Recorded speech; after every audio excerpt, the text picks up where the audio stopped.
The man who sleeps in May, the man who carries college basketball at times, follower of Sleepers Media as of recently, John Rothstein, who obviously has, he has everyday content that's coming out, really good podcast. He had a recent one where he had an interview with Nico Medved, the new coach for Minnesota. And he also had some comments on Xavier Booker and UCLA that I wanted to play on here. And I'm gonna go ahead and play this clip, but this was came from Rothstein's notes where he basically talked about three big things that are kind of going to affect this year's college basketball season, and one of the things was in regards to Xavier Booker and what his role will be with UCLA. And he said that Xavier Booker is going to be the key for UCLA. Rothstein noted that Booker played more than 20 minutes per game only once in his Michigan State career, which I will comment on after I play this clip. So let's just go ahead and listen to this clip real quick. This is Rothstein talking about how Xavier Booker will dictate UCLA's ceiling. Bench. Brandon Williams and Eric Freeney, two guys who redshirted, and also Jamar Brown, a transfer from UAKC. But if Xavier Booker can be a 10-6-2 guy for UCLA next season and give them a presence defensively on the glass, something they didn't have last season, UCLA is going to be in business in a major, major way.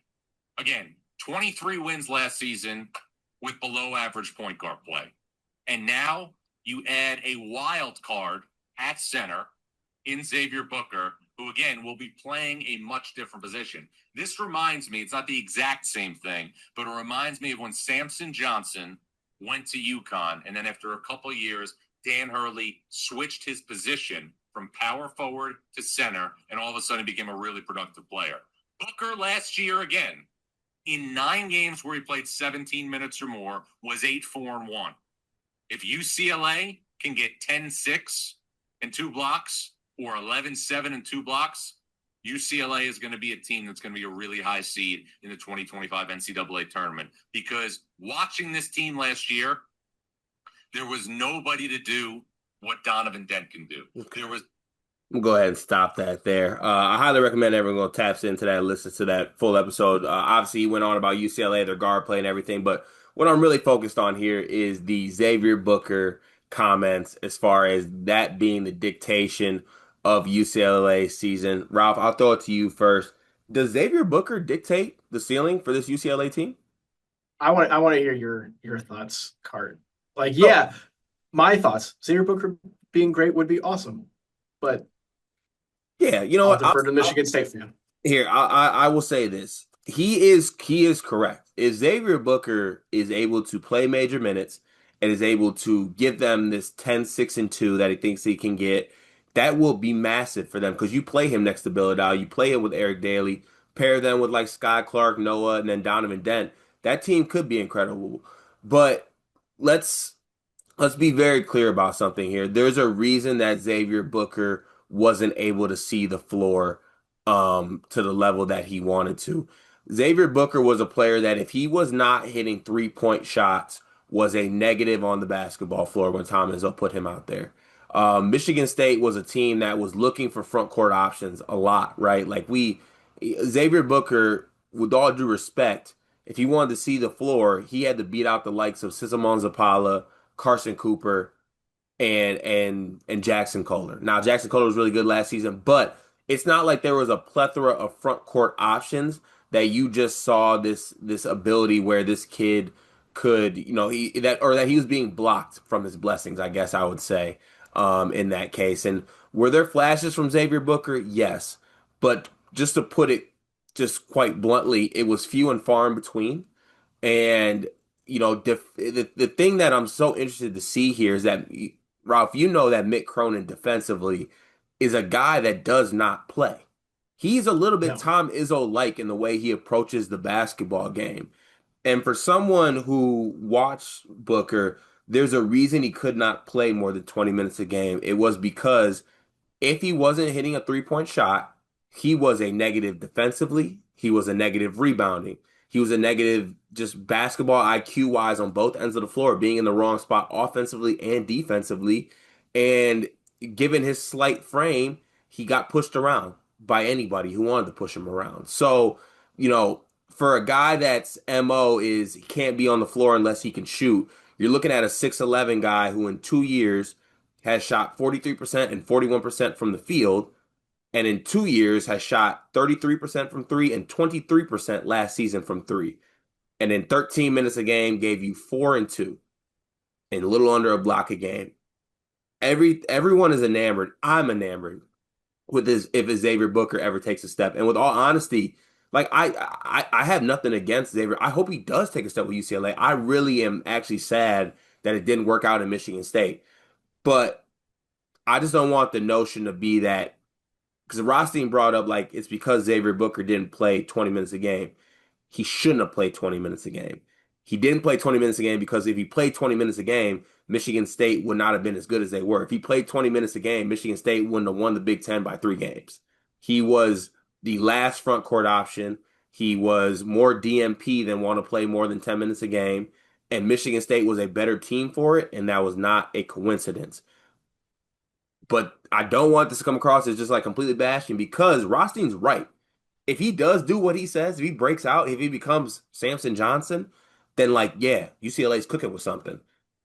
I would just if you put me on a lie detector and tell me if I need to choose if I feel like he's gonna get there or not, given what I've seen, I'm just gonna have to lean on the side of like he's just not gonna get there.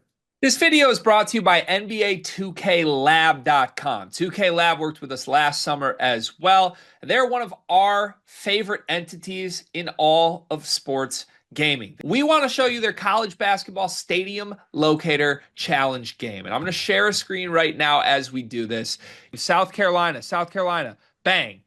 Oh, okay, that's pretty good. Next, North Carolina. Why are we only getting the Carolinas? Please Bang. lock in. St. John's, that's New York. New York. Bang. Where's New Jersey? We're on fire. Colorado.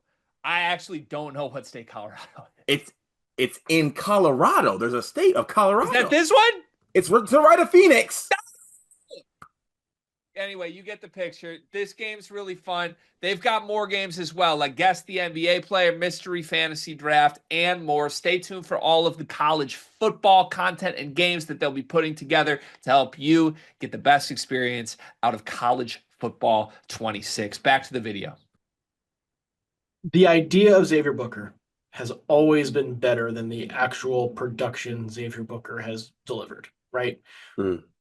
The idea of him, skill set wise, physical tools wise, is phenomenal. And if leaving Michigan State and getting to UCLA, maybe just getting in a different environment helps get that out of him, it obviously elevates UCLA to have somebody who's that dynamic. Because if Xavier Booker does work out, you have a big guy who can block shots and shoot threes and rebound at a pretty decent rate, but also run the floor for you. Like everybody in the country would want that guy. Every NBA team would want that guy. But I would also say that if he could or had shown the ability to average 10, 6, and 2 in the Big Ten, he would not be at UCLA. He would still be at Michigan State.